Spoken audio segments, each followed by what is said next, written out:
Are you not entertained? The NFL schedule has been released, so now we'll feel empty inside the next 11 months until the next schedule release comes around. Some fun facts for you on your screen. A trio of franchises road tripping early on. You got the Ravens banging out the AFC East immediately. The Jets banging out the AFC North immediately.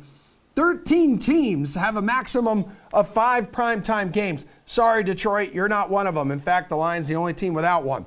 What's up, everybody? Welcome to The Sweat. I'm Emerson Latzia. This is an NFL schedule release special presented by DraftKings. I'm stoked for it. Tons of reaction from our analysts. We'll get their favorite games they're not so much looking forward to. We're looking at win totals, some best bets on the DK Sportsbook, plus who got shafted by the schedule. A lot of people complaining about the schedule over on social media. And a man who hates when people complain about the schedule is Ross Tucker of the Ross Tucker Football Podcast. Dude, no other league could get away with hyping up its schedule release over 3 hours on multiple channels. Do you agree with that? So first of all, I am in awe right now. I love how the camera was like over on the screen. Yeah. Then it came over to you, Emerson. Now it went back to me on the wall. It's incredible. Like, look at this. Howie is behind the camera today. Producer Drew, Cody back there's the technical director. Dude, this is a big deal. This show, 55 minutes of glory, schedule glory. Yeah, I mean, Howie is dominating right now.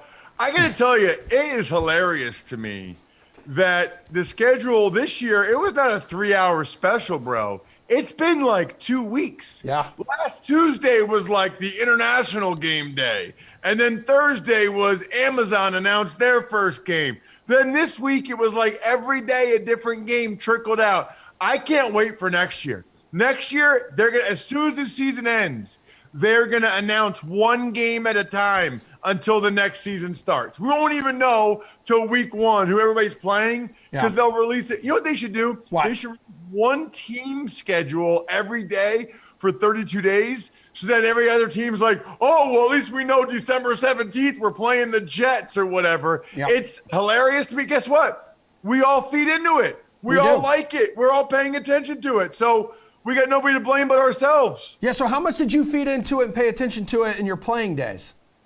Very little. Okay. A couple reasons, right?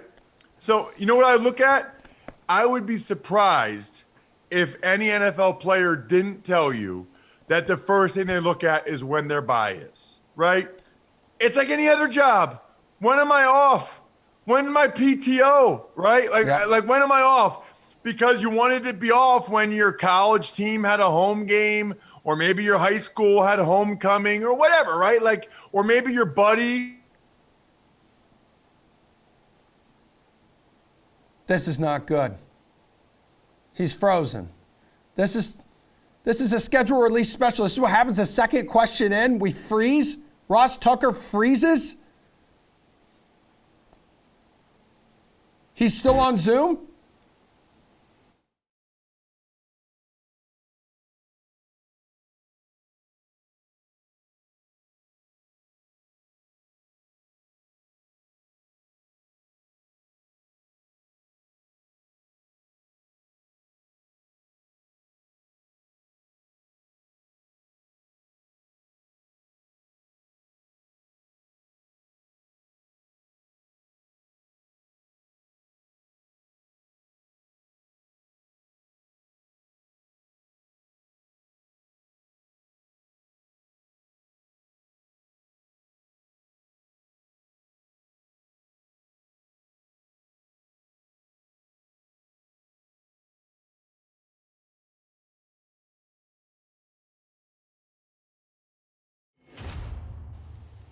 Ross Tucker with takes so hot that everything overheated back in the control room. You were just saying how during your playing days you didn't care so much like for the schedule. You look and see when the off days are. You're clearly more excited about it now, though, that you're in the booth. Well, it's funny. I thought me saying I don't look at the schedule that closely or it's not that big a deal, I thought we got cut off there for 30 seconds. I thought that was like Goodell. I thought that was Commissioner Goodell being like, did Ross just say that the schedule being released isn't the most important thing to every player? He's a big fan. Take him off the air. He's a big fan of the Hit sweat. That big magic button he's got on Park Avenue in New York. No, I will say this, though. Emerson, out of my 7 years, right? Maybe 2 of the years I knew for sure I was going to be on the team. The other 5 years, I was one of 50 to 60 guys just hoping I'd be on the team. You know, there's 30 guys that know they're on the team. Everybody else is hoping. You're not really looking at the schedule that much, man. Like, that's the last thing on your mind is the schedule. You want to make sure you're on the team. Okay. All right. I get that. But where would maybe playing one of those, like, 5 international games, where would that have fallen on your playing days bucket list? Most guys would not like it. Yeah. I would love it. In fact, I played a game in Osaka, Japan, and that's a long flight. Yeah. We had a preseason game, 2002, against the Niners in Osaka, Japan. We flew a direct flight from D.C., from Dulles, Virginia, all the way to Osaka. We were in the air for like 7 days, I think. It was crazy. But I love the international flavor. You know, I say this all the time. I would have loved, if there was like an expansion team in London, I would love to have played for them. Look, it's a really short period of time in your life when you're in your 20s or early 30s. Going to London on a year or a 2-year deal, let's do it. That would be amazing experience for me. And at the time, my fiance or wife, she would love that. So I love playing international games. Some guys don't like it, but I think it's a cool experience. Like anything else in life, man, embrace it. Embrace the experience. So if you were in the league now, what would be your pick to play now in an international game? Would you pick London? Would you pick Germany? Would you pick Mexico? So I've been to London a bunch now. So I'd probably pick Germany. Yeah. Because where I live, where my wife's from, a lot of German heritage. And I think that'd be awesome. They love football. Remember when the NFL Europe was all of a sudden just basically like NFL Germany? Yep. Because it was only the German teams that were supporting it. The Rhine Fire, the Frankfurt Galaxy. I could do this all day, by the way. So I like that Germans love football, American football. I think that'd be sweet. Let's not sleep on the Berlin Thunder either. Hey, which week 1 game are you looking forward to the most? Bills Rams. I mean, how can you not, right? It's the first game that counts. It's opening Thursday night. It's the defending Super Bowl champs against the team that's the Super Bowl favorites at DraftKings Sportsbook, which is the only place I look at Super Bowl favorites, and my beloved Buffalo Bills. That game's going to be amazing. All the stars will come out in LA. It'll be a big thing. It's a Thursday night. They don't have other plans. So DiCaprio will be there. Kanye will be there. And Josh Allen will light them up. Yeah, it's the defending Super Bowl champions, obviously, versus the best team in football for 59 minutes and 47 seconds. What about a week 1 spread on the DraftKings Sportsbook? That surprises you right now. I'm going to go Bengals Steelers. Look, the Bengals wait to the Super Bowl. I give them all kinds of credit. I think they'll be good again this year, although I think Baltimore's coming. I think Cleveland's coming. And I do think the Steelers are the worst team in the division. But 6.5 points? That's a pretty big number to be given the Steelers in week 1. Let's see if the Bengals still have it. Let's see if the Bengals are for real. Let's see if the Steelers are as bad as evidently DraftKings Sportsbook thinks they're going to be. What about a few more games that you consider like can't miss, more than just like week 1? You see some on the schedule that stand out to you? Well, so I am very intrigued by this Monday Night Football doubleheader in week 2 because I think it's a little bit unique. It's the first time they've ever tried this, Emerson. I actually just talked to Michael North, who's the NFL Vice President of Broadcast Planning and Scheduling on the Ross Tucker Football Podcast about this because I kind of have a bone to pick with him. I mean, you've got Titans at the Bills at 7:15. The Bills are my favorite team I played for. And then at 8:30, you've got the Vikings at the Eagles. I do the Eagles preseason. I do the Eagles pregame on the radio. So which game am I watching? I mean, they're going on at the same time for an hour and a half. You can't really call it a doubleheader if they're overlapping for half the game. I love both those games because I have a vested interest in both those teams. I don't know what I'm going to do for that hour and a half. I guess I'll watch the Bills game because that's the game that's ending first. I don't know. It's a little bit weird. Yeah, it is. What about a team you think has a tough road ahead on paper, like one that's facing a daunting slate? So I'm not really a big believer in that. I think we all knew who the schedule was going to be, who they were playing for years. I mean, it's a formula. You know, once the season ended, we knew who they were playing. So it'd be like, oh, they got such a bad, tough starting stretch. They got such a bad ending stretch. It evens out, bro. Like, it evens out over the course of the season. I will say this, though. The Jags only have 7 home games out of 17. That's rough, man. I mean, that is rough. So just if you don't know, there's 17 games. AFC has 8 home games. NFC has 9. But then the Jags give one of theirs up to play in London. 7 home games out of 17. Good luck to you, sir. Yeah, dude. The Jags haven't had a Sunday night football game in 14 years, and then they haven't had a Monday night football game in 11 years. They haven't had a Sunday night or Monday night football game in the Shad Khan era yet. You know, they're in London left and right, and originally one game went up to 2 there for a little bit. Now that we can see the full schedules for each team, though, dude, let's get a win total. Give me a win total in the DraftKings Sportsbook that you really like here for the upcoming season. Yeah, I like a couple, and we'll go over these again on the Even Money podcast this upcoming week. I like a couple, though. I'm going to go Jags. Their number right now is 6. Emerson. I know. I don't see them winning 7 games. What? I mean, I know that their division's not great, but I don't think I see the Jacksonville Jaguars with 7 home games going 7-10. I doubt it. You know, even if they win 6, you push. So I like the Jags under 6, and then I like the Eagles over. I mean, the Eagles have one of the easiest schedules. They won 9 games last year. They're at 9.5 right now. Look at this first 4 games for the Eagles. It's pretty easy. They should get off to a great start. They got A.J. Brown. They got Jordan Davis. They got Hassan Reddick. I think the Eagles probably win 10 games. Right, well, speaking of the Eagles there with Doug Peterson, like in Jacksonville, though, Ross, like he gave 3 assistants who were former college quarterbacks to Trevor Lawrence. The team added receivers and Kirk Jones, Evan Ingram there. And he doesn't have to deal with the dysfunction anymore of the infested, franchise when it was under Urban Meyer. Yeah, I think they'll be better. I think they'll win 4, maybe 5, maybe 6. They're not winning 7 games. All right, so, they're not winning 7 games. So picking top 5 in the NFL draft again, it's like death taxes in Jacksonville. Top 5 NFL pick every year in the draft. All right, so what's coming up on the podcast? You just mentioned a few times. Anything you want to promote? Yeah, so the big one is today. Michael North, the NFL vice president. He's the guy. He's the guy that does the schedule. He's on today's Ross Tucker Football Podcast. So if you want to know how the sausage is made, he said some real interesting things. Like, there are some teams that don't even want primetime games. People don't realize that. They might do 3 different kinds of Monday night doubleheaders next year. You got to subscribe and listen or watch on YouTube today's Ross Tucker Football Podcast. So many juicy nuggets from Michael North from the NFL. We love juicy nuggets here at DK, dude. Good hanging out with you, Ross. I look forward to seeing you soon. We'll listen to the podcast. And we're going to bring on Jeff, Reed, and Pierce to get their takeaways and who they think got hosed by the 2022 schedule right after this quick break.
Take a gander at which teams have the best Super Bowl odds on the DK Sportsbook, what they were pre-schedule release and what they are now post-schedule release. You know, the schedule's kind of important when it comes to each team's chance at glory. Could a rough stretch at the end of the season kick you out of the postseason race? Could a challenging first few weeks derail a campaign? So many questions. Thank the high heavens we have these 3 dudes here to deliver answers. DraftKings contributors Reed T. Fowler, Pierce Dietrich, Jeff Ulrich there in the middle, little Jeff sandwich. Pierce, sorry about no primetime games for the Lions, dude, but at least our Jaguars have a Thursday night game, dude. Yeah. Thursday. They can't get Monday, though. It's okay. Yeah, again, haven't had one more than a decade. What game are you most looking forward to, Pierce?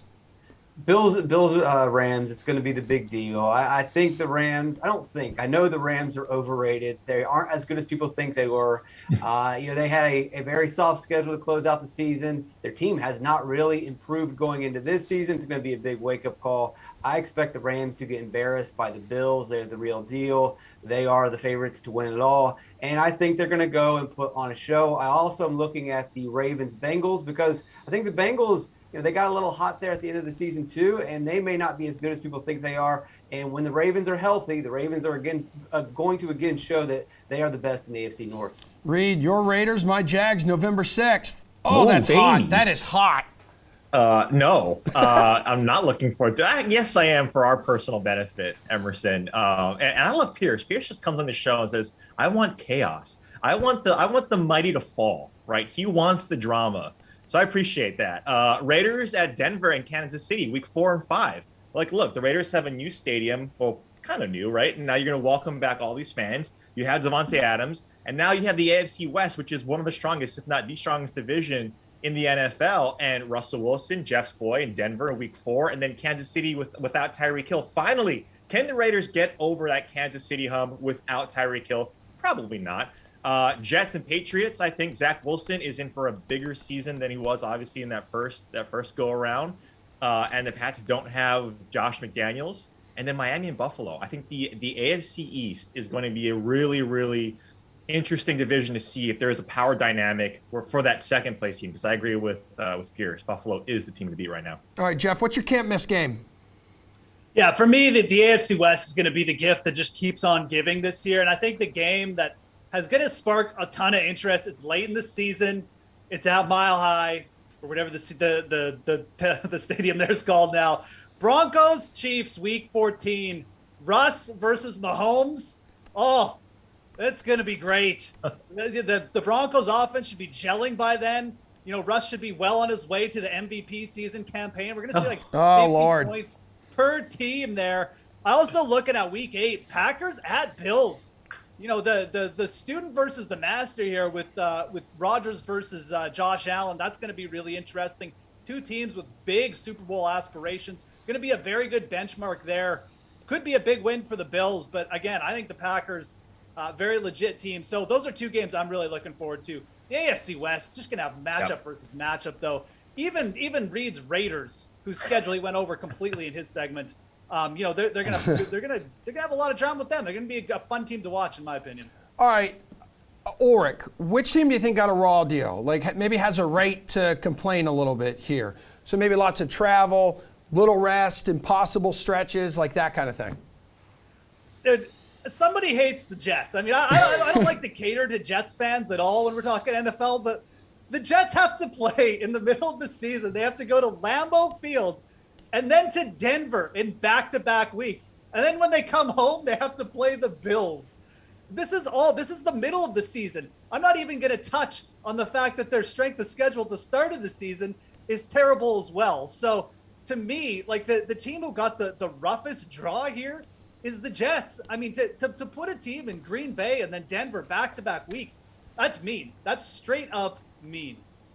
All right, Reed, where do you sit here, dude? Jeff's kind of onto something there. No matter how good their moves were this offseason for the Jets, yikes. It's not going to be easy playing in that division. Yeah, I'm sticking with the AFC West. Look at Kansas City. They have to play Cincinnati, Tampa Bay, later in the season, and they have to. The AFC West has to play the NFC West, right? I know Pierce is down on the Rams, but they're still the Super Bowl champs, right? And then you have the Cardinals and then the 49ers potentially with Trey Lance. And look, I get Seattle's not what they used to be, but they can still they can still put up a tough fight, especially when you're in Seattle. So I'm looking at Kansas City getting a pretty broad deal because playing Cincinnati and Tampa Bay along with the NFC West is pretty tough. Yeah, for sure. They've had 12 games. They've won at least 12 games the past 4 seasons, but you pointed out a great fact, Reed. They haven't played a schedule as difficult as they will so far this year. Pierce, which team got shafted? Which team can complain right now? It's the Dolphins. It's not even close. Look at their last 6 games. They have to go out west and play San Francisco. The next week, they stay out west and play the Chargers. They get to come back to the East Coast, but they have to go to Buffalo. Then when they finally get to come home, they face the Packers. Then they go back on the road and play in New England in December. And then they get maybe a layup at the end of the season against the Jets at home, but who knows? Will there even be much of a team left after that 5-game stretch? Probably not. Dolphins are toast. Reed, whose schedule sets up well here? So, for example, Green Bay, I'm looking at it, has to go on the road to play the Bucs in week 3, and then the Bills in week 8. But the Patriots at home, the only other playoff team from last year that they're going to face until week 10. Yeah, I think the NFC East has got it out pretty easy. If you take a look at the Giants and the Eagles, respectively, I think especially the Giants. Look at their week 7 to 11 guys. They got your Jags, Emerson. Mm-hmm. We'll see Doug Peterson's Jags. Then you get the Russ Wilson-less Seattle Seahawks. Then you get a bye. Then the Texans. Then the Lions. Right in the middle of the season. And you have Brian Dabble. You had a solid draft. If this team doesn't go over their 8.5 win total on the DK Sportsbook, I'll be very surprised because the Giants have an easy schedule and they have a new regime now in New York. And I think that bodes well. Now, Daniel Jones has to do what he has to do. But I think that when you look at the Giants, they got it out pretty easy. Pierce rather, whose schedule sets up easy? Yeah. Let's go with the Jags. I know Ross Tucker thinks that the Jags having fewer home games is a bad thing, but this is Jacksonville. They don't have a home field advantage. It doesn't hurt them. It's probably good for these guys to get out of Jacksonville. Like every other human being, it's fine to get out of Jacksonville. You probably would play better. And we've seen that. I mean, what other team travels to Europe and all of a sudden is better? Yeah, getting out of Jacksonville, getting out of Florida sometimes, it's a good thing. Also, they don't have any cold weather games. That usually hurts these Florida teams. They have one against the Jets. Other than that, they're going to play in some decent environments. I'd also look at the Bears. After their bye week, 3 of their last 4 games are at home. Maybe Justin Fields has figured it out by then, and maybe they can sneak into the playoffs. Well, you woke up today and chose violence, didn't you, young man? He woke up day one of birth. Pierce chose violence. Dude, seriously, he came out of the womb with like a knife in his hand, ready to shank At least you. I didn't come out of the womb in Jacksonville. Oh my God, stop it. And you know what? Hey, fun fact. The hospital I was born in eventually became a police station, and then that eventually became a Publix. So really good stuff there. Hey, Jeff, whose schedule sets up well? I mean, this segment brought to you by the city of Jacksonville. Reed's on some with the NFC East. We can talk about all these like mediocre teams like the Giants and the Jags, not even mediocre teams, probably bad teams getting good schedules. It won't matter because they're the Giants and the Jags. The team who, in my opinion, really benefits from the schedule is the Philadelphia Eagles. Yeah. Their toughest opponent in the first 5 weeks is the Arizona Cardinals, who, by the way, the Cardinals have a really rough schedule too. They could almost be out of it by week 5. They start with the Chiefs and also have to go on the road against the Raiders in week 3, I believe it is, or week 2. Regardless, this Eagles schedule sets them up for domination here in the AFC East, in my opinion. I like their schedule better than the Cowboys. Their toughest 3-game schedule is going on the road against the Colts, but then home games against the Packers and Titans. We're not actually sure on the Titans if they're still going to be starting Ryan Tannehill at that point. So getting the Packers at home is a big deal as well, rather than having to go to Lambeau. That's it, though. That's their toughest schedule. They bounce back after that with games against the Giants and Bears. So this Eagles schedule, I'm telling you, in terms of teams that are actually going to be good next year, I would take a look at it. I think the Eagles get a big bump just based on their schedule. And I think Carson Wentz's return to Philly is arriving around week 10. I get that nothing makes That's a win. Yeah, I get that nothing makes a schedule like easy here, Pierce, but like certain teams do have it easier, given like any season because of like schedule related like factors, stuff like that. So Pierce, which one right now do you believe has a solid road to like the top seed in the playoffs and maybe earn that bye? If you look at San Francisco, after October 23rd, all of their games are on the West Coast, so they're going to have to do very little travel, and they're not really going to be easy opponents. But that is a benefit to these West Coast teams not having to travel back and forth to the East Coast to the West Coast, especially late in the season. So virtually playing nothing but home games, you could really see them leap into a number 1 seed at late in the season. Okay, Jeff, do you think there's a team out there that could leap into a number 1 seed late in the year? Yeah, absolutely. I mean, a couple teams. I'm not like huge on the Ravens like a lot of people are, but their end of season schedule it's pretty juicy. They end with Atlanta and then Pittsburgh at home, but they've also got games in the back half against they play the Panthers and Jaguars back to back, like in their last 7 games. So the Ravens do have a pretty softer schedule. I think the team, again, though, I mean, this is just kind of like a yearly thing. The Packers are set up for big time success again.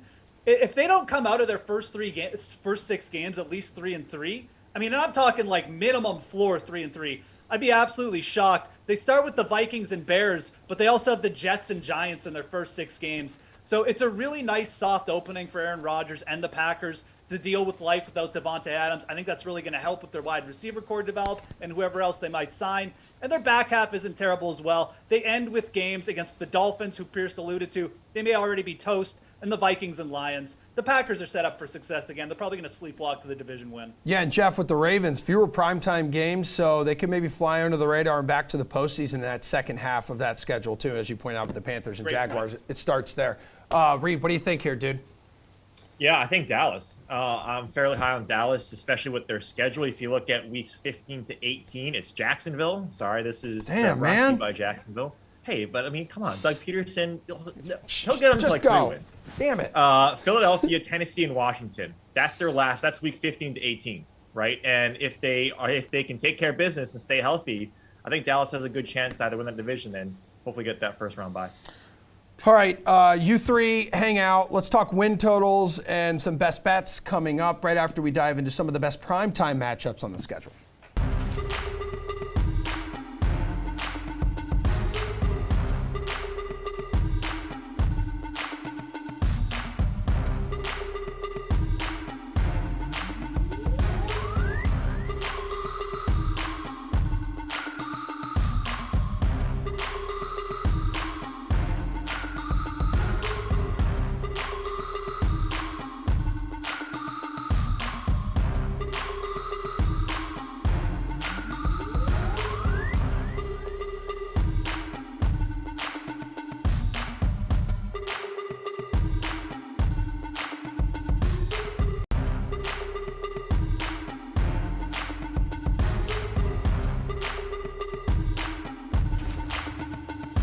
So as we mentioned at the top of the show, 13 teams with at least a maximum of 5 primetime games in 2022. So that's tied for the most amount of teams being that prominently featured. We say primetime games, it's Thursday night, it's Sunday night, it's Monday Night Football. DraftKings contributor Reed T. Fowler, he is back after the Jacksonville bashing segment that was.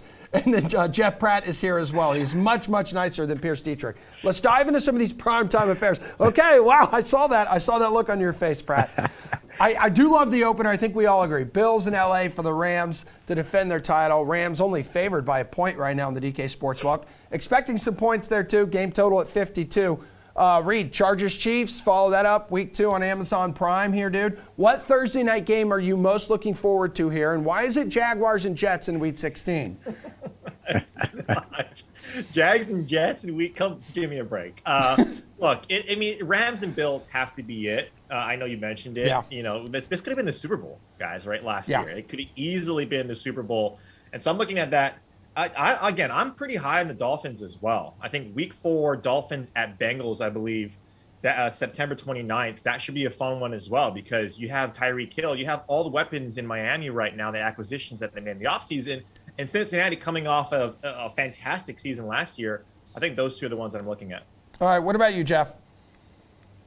It's always fun watching a team defend their title in the season opener, but we know what to expect from the Rams and Bills this season. They've established themselves as contenders, and the structures of their teams haven't drastically changed. In my opinion, the most interesting Thursday night game is that one in week 2 with the Chargers and Chiefs. These are two teams with legit Super Bowl aspirations from the toughest division in football. Not only that, but both of these teams underwent major roster reconstruction this offseason and will have to prove themselves. Can the Chiefs be as dominant offensively without Tyreek Hill? Juju Smith-Schuster and MVS are solid, but it feels like they've replaced a Ferrari with a couple of Hondas. Meanwhile, the Chargers got so much better this offseason, signing J.C. Jackson, trading for Khalil Mack. Those are big-time moves. On paper, this is the best team in the AFC West. But as we've seen from the Chargers consistently, they need to prove that on the field. So this should be a really fun competitive matchup. Yeah, and that, I have a Honda. I was just gonna say that's not a total knock on a Hey, Honda. my family, we have Hondas too. I'm just Okay. saying, All right. no disrespect to Hondas, but they're not 0 to 60 Ferraris. in about 12 seconds. Yeah. Okay, get Exactly. you there safe. A to B. I think Tyreek Hill gets there too. They So, last forever too. Great gas mileage. I mean, 97 Camry, first car out of high school. Let's go. it's great. Like, Honda, feel free. This is not an ad, but could be. Could sponsor us. Your name right here, Honda. All right, let's go to the next question here, dudes. 5 divisional games as we go to Sunday night. 4 before Week 11, Jeff. The latest is Chiefs in Denver in Week 14. So is that going to be the most intriguing Sunday night game to you, or are you maybe looking forward to a different one? I'm looking at a couple here. I'm so intrigued to see how the AFC West plays out this year. I think everyone is. So Chiefs Broncos is definitely up there among the most interesting Sunday night games. It's going to be interesting to see how Russell Wilson fits into this Broncos offense. Obviously, a key piece is now up in the air right now, and Jerry Jeudy, we don't know exactly what's going on with him, but they're still talented enough to make most games close. I also think Packers-Bills in Week 8 is going to be an awesome game. Who doesn't want to see Aaron Rodgers and Josh Allen just trade haymakers? And finally, Patriots at Raiders in Week 15 is one more that stands out to me. We all know how Josh McDaniels' first stint as a head coach went when he left New England for Denver. He's got a really talented group to work with this time around. So I'm interested to see how he does against Bill Belichick and the Pats. Dude, Rodgers, Allen, 2-time rating MVP against an ascending superstar. Like, sign me up for that, Fowler. No, Jeff hit it off the nail on the head in that last one. It is Raiders at Patriots, and here's why. And everybody listen up. Everyone sit down, drop your coffee on your little table, because we're going to talk about it right now. Josh McDaniels, the prodigal son, says, you know what? I'm going to take it to you, Darth Vader. Skywalker coming to Darth Vader and saying, I'm going to ruin you. This whole Mac Jones prodigal, out of it. Get out of here. The tuck rule, Brady finally admitted that the tuck rule was a fumble. Thank you very much. So after that, we're getting the Patriots and Raiders. It is a sight to behold. If not, I mean, look at all the week 4 to week 6 is fantastic on Monday night. You have divisional matchups, but that one on Sunday, I think I was talking about Monday, sorry. But that one on Sunday night, the Patriots and the Raiders, week 15, give it to me, right? Like a week before Christmas. Yeah. Christmas come early. I mean, the storylines for that one, when Belichick's trip to where is that? Wait, is that in Vegas or is that? It's in Vegas. In Vegas. All right, so it's in Vegas. Like, wow, storylines for that one, 100% set. Russell Wilson, speaking of storylines, dude. So Russell Wilson returns to Seattle in week 1. Broncos right now only favored by 4, Fowler. Are you jumping on that now? Because, listen, I'm sorry, Seattle might be the worst team in the NFL this season, this upcoming season. And the matchup, to me in itself, one of the least exciting games in week 1. I don't know. The Jaguars will. I'm saying it sounds like a Jaguars fan talking. Yeah. What are you talking about? Seattle won't be great. They won't be great. I don't think they're the worst team. And I don't mind it being in the first week because everyone's healthy, right? Like, I don't want Russell Wilson to be hurt. I don't want any of these other guys to be hurt. I want everyone to be healthy so they can go up against each other.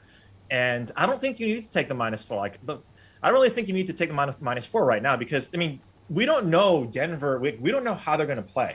I think we think that with all they needed is a quarterback for the last decade, but it still remains to be seen how it actually fits Russell Wilson on this team.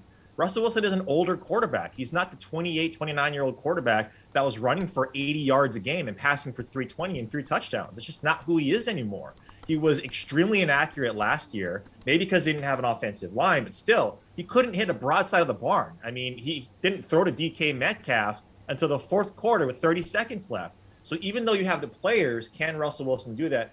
At -4 right now, especially going to Seattle, that's a tough place to play. So I'm going to lay off of it. I'm probably just going to wait and see how Denver plays. Jeff, are you with me here? Are they wasting like a good storyline too early in the season? Yeah, they are. We saw so much of Seattle in primetime last year, and they were so bad. Yeah. So I'm pretty annoyed that we're getting them week 1, to be honest. This absolutely feels like a missed opportunity by not dragging out the anticipation of bringing Russ back to Seattle. But when it comes to actually playing the game, I think this one should be a blowout. Obviously, both of these teams have new quarterbacks. As Reed was saying, they need to adjust to their new systems. But the Broncos brought in Russell Wilson, and as of right now, it's Drew Lock in Seattle. We saw just how much energy it took for Russ over the years to drag some pretty bad Seahawks teams into contention.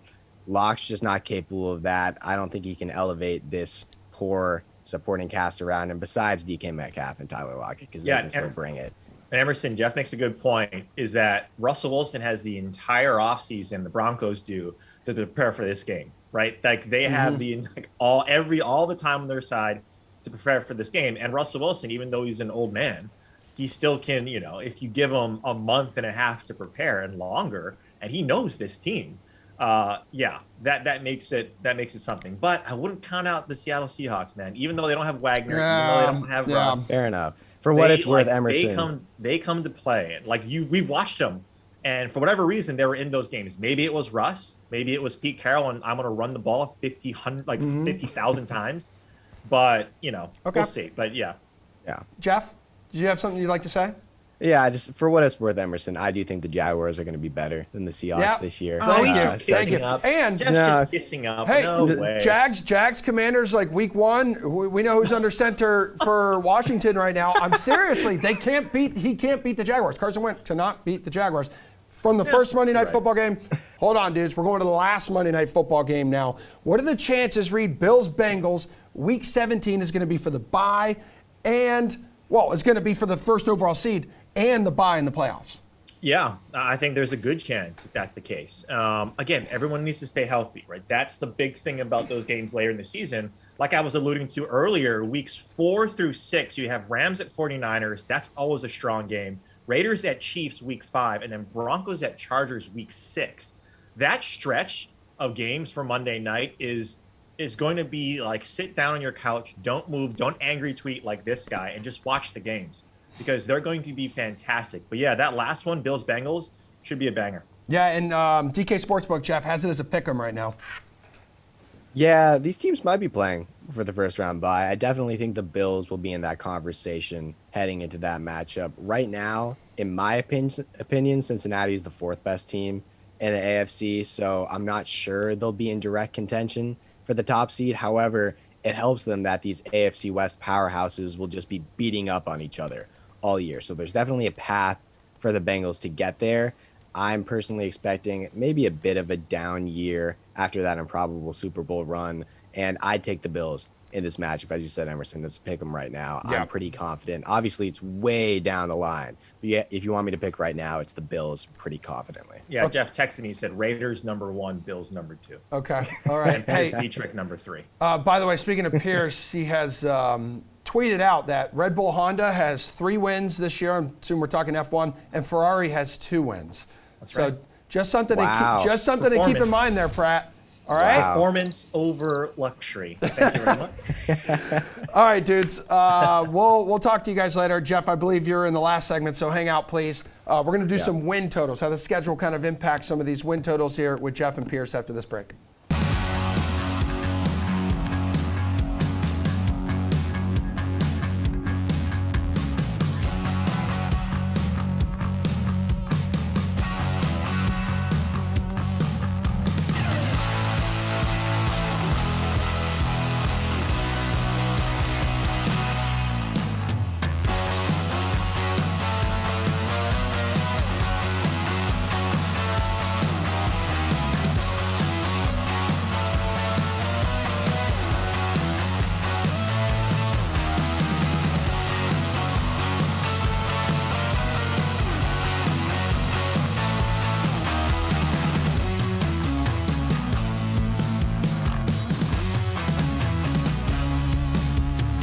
All right, let's bring back the dynamic duo of Jeff Ulrich and Pierce Dietrich because we need to talk a little bit of win totals here, guys. And the Raiders, looking at them, starting with the Chargers, Cardinals, Titans, Broncos, and Chiefs before their bye in week 6.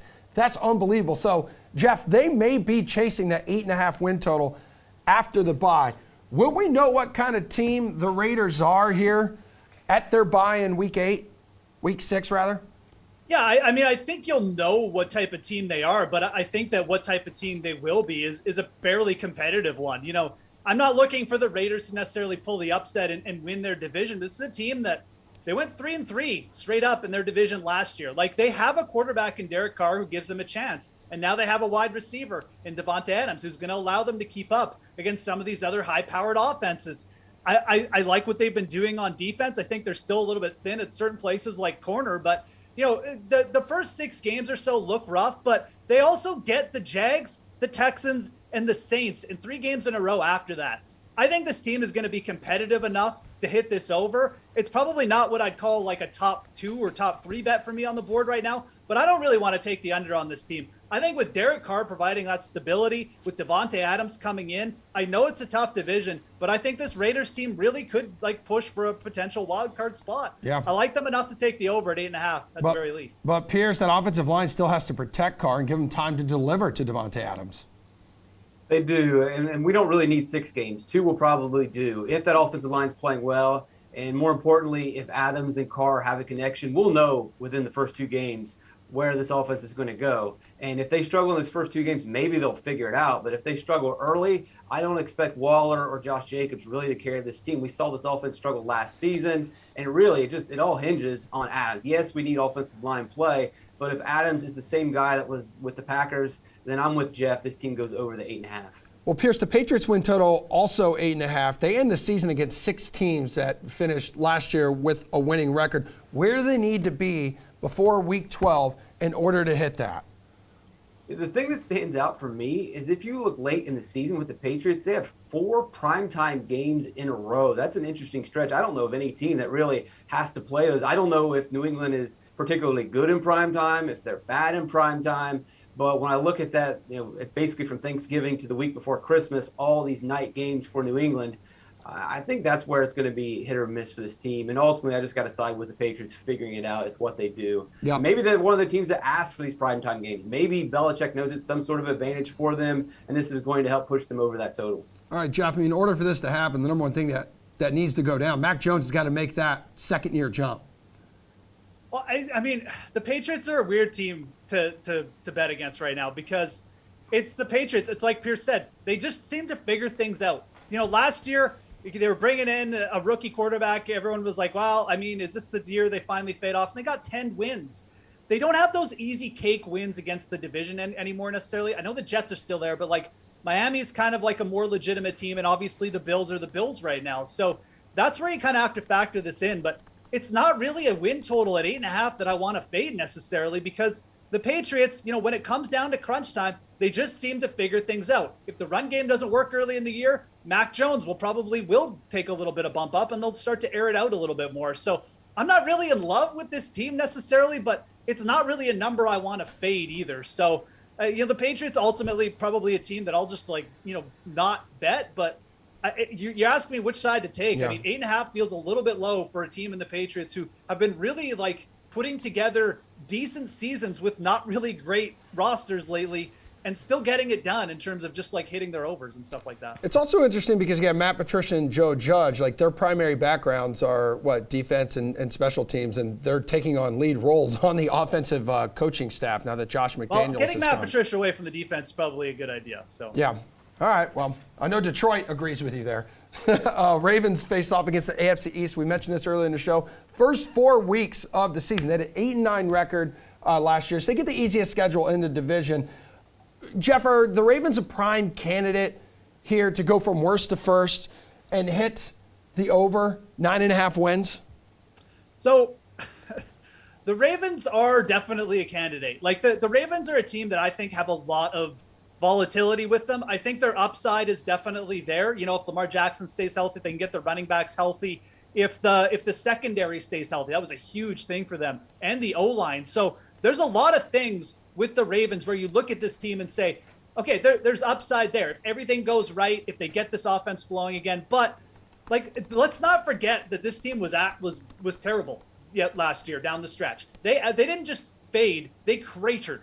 And if that team shows up again and there's a couple injuries, this isn't really a total at 9.5 I want to go over on. You're also paying the juice right now. It's minus 140 on the DraftKings Sportsbook to go over 9.5 wins for the Baltimore for the Baltimore Ravens. Just called them the Cardinals for some reason. Yep. But the main thing is here, this isn't a team that I want to chase right now. They're just getting too much heat. Everyone seems to just be high on Baltimore. Yeah, they're going to bounce back.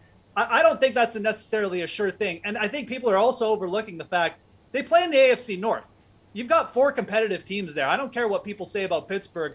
Pittsburgh always is like the Patriots. They're probably going to be at least around 500 and a tough matchup, especially when you go to Pittsburgh. So no, I actually am fine with fading the Ravens and maybe even looking at the under, just because the juice at minus 140, it's just not worth it right now for a team that's in a very competitive division for me. Well, Pierce, if they can stay healthy, like remember last year they lost like 3 running backs within like days of each other. If they can stay healthy, it's a huge if for every football team. Like, how much do you like the over? It's an if for them to stay healthy, but Yeah. I mean, it's not a huge if to say, hey, maybe not our entire team gets injured. It wasn't just a couple injuries. They lost everyone. Yeah. They lost their star running backs in the preseason. They lost offensive linemen.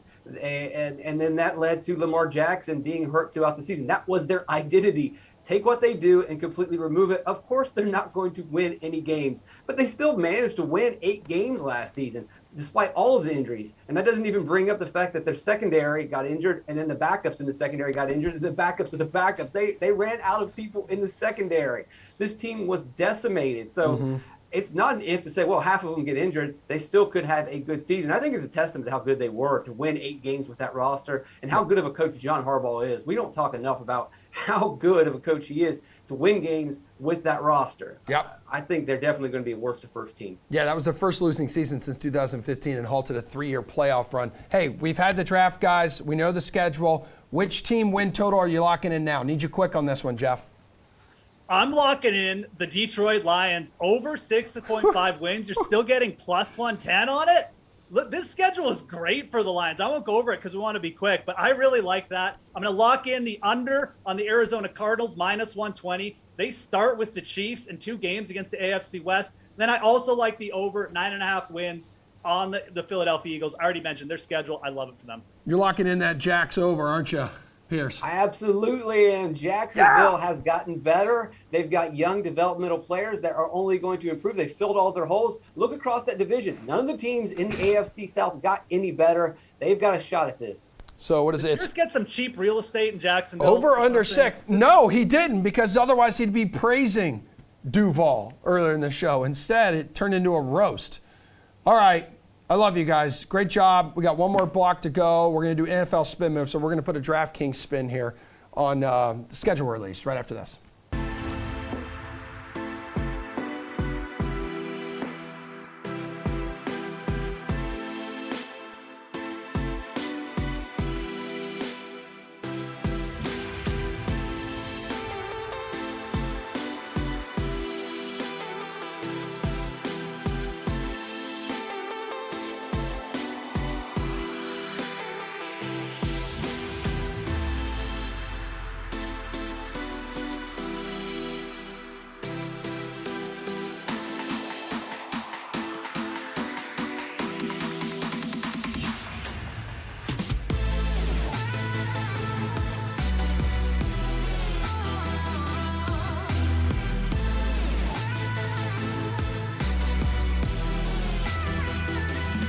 All right, DraftKings contributor Jeff Pratt, now joined by Matty Meiselman.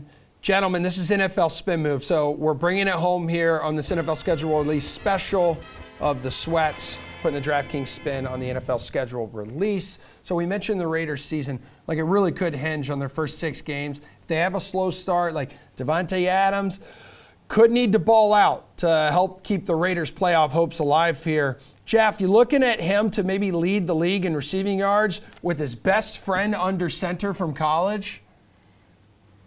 The Raiders are going to get absolutely beat up this year, as is every team in the AFC West. All of those matchups are going to be battles, and I know Derek Carr and Devontae Adams already have a rapport from their days at Fresno State, but there are too many variables working against Adams' prospects to lead the league in receiving.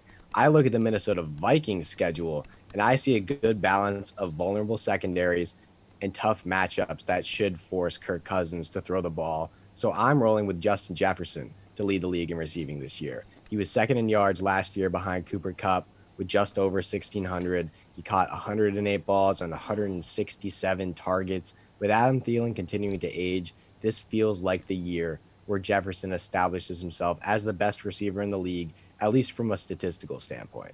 All right, Maddie. So maybe another schedule effects you're thinking here for a player to lead the league in yardage?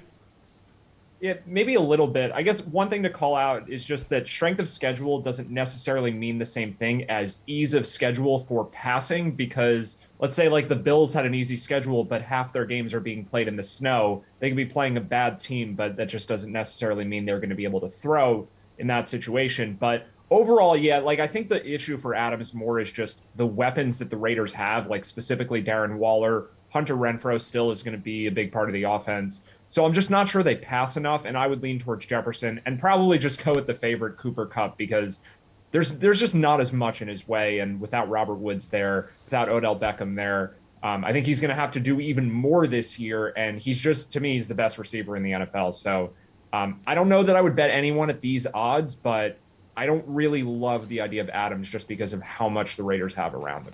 Well, Matty, Russell Wilson goes to Denver, and they become Super Bowl contenders here. He's going to be in that spotlight, a bright spotlight last 3 weeks of the season against the Rams, the Chiefs, the Chargers. Does their schedule towards the end of the year maybe increase their chance for an MVP with some big games at the end of the season? It's hard to believe he's never received a vote for MVP. That is pretty wild, because he's certainly had some great seasons. Yeah. I spent a decent amount of time like trying to figure out the MVP last year, and honestly, I'm not sure that the last stretch of the season matters as much as the middle. So the recent performance towards the end is going to skew the minds of voters a little bit. I think the first half of the season almost gets thrown out, and the narratives start to form like after the midpoint. But by like weeks 14 and 15, I think a lot of people have kind of just made up their minds. And unless something truly extraordinary happens at the end, I think that the favorites are kind of established by like the third quarter of the regular season. So to me, it actually would be more beneficial if Wilson were to have those tough games in, let's say, like weeks 12, 13, and 14, where I think more of the sentiment for the MVP is formed in that window. All of that is to say, like, I think Wilson is certainly in it. There are many, many good candidates. Like, I don't have a bet on anyone yet. And who knows what kind of reasons there are for narratives to be created this year. But I don't necessarily think it helps him that they have tough games at the end of the season. Yeah, fifth best odds here, plus 1,400 on the DK Sportsbook, Mr. Pratt. Like, if he leads the Broncos to the playoffs, do you like how these odds shape up? Maybe, and it's mostly because I'm not sold on Denver as contenders. To me, they line up as the worst team in the AFC West. Obviously, things can change, and if Russ immediately acclimates to that Broncos offense, they could make some noise this year. The problem with Russ and his various MVP campaigns that have come up short over the years is that he does tend to tail off in the second half of the season. That might not necessarily happen in Denver, but if they get beat up to start the year, this could be an uglier season than most people expect. If everything goes well and he balls out in those 3 weeks against 3 Super Bowl contenders, he could definitely win MVP. I just don't think it's that likely. Yeah, Matty, how about this? He's made the Pro Bowl 9 times in 10 seasons. He's finished top 4 in Offensive Player of the Year voting 4 times, but has never received an MVP vote. That is kind of crazy. What about the schedule here, dude? The schedule for any team, Matt, change your opinion on looking at someone at plus money to make the playoffs? Yeah, I wish I had a good answer for this. Maybe it's just because I'm not like caught up enough on the events of the offseason, but honestly, I think the schedule just gets like, maybe this is a bad take to be at the end of the show after we just spent it on the schedule, but by week 4, there's going to be so many injuries that what we think is a hard schedule might be an easy one, and vice versa. So I'm still going to wait and see.